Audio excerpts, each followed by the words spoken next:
La loi Egalim contribue à l'inflation. La loi Egalim, originellement conçue pour rétablir l'équilibre dans les relations entre les producteurs agricoles et les distributeurs, semble avoir engendré des répercussions significatives du côté des consommateurs, notamment en contribuant de manière notable à l'inflation.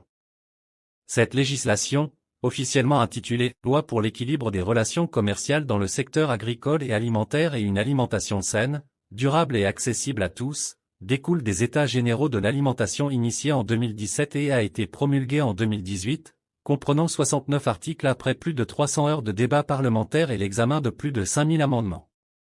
Les objectifs ambitieux de la loi Egalim comprennent la rémunération équitable des producteurs, l'amélioration de la qualité sanitaire, environnementale et nutritionnelle des produits alimentaires, la promotion d'une alimentation saine, sûre et durable, le renforcement des engagements envers le bien-être animal, et la réduction de l'utilisation du plastique dans le domaine alimentaire.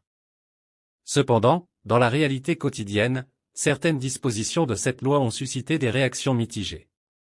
Depuis 2019, la loi Egalim impose un relèvement de 10% du seuil de revente à perte pour les denrées alimentaires, entraînant une hausse des prix pour les consommateurs. De plus, l'encadrement des promotions, limitant celles-ci à 34%, a restreint les offres promotionnelles, affectant ainsi le pouvoir d'achat des consommateurs. Par ailleurs, bien que la loi ait été élaborée pour soutenir les agriculteurs lors des négociations avec les grandes enseignes, de nombreux témoignages font état d'une satisfaction limitée parmi les producteurs.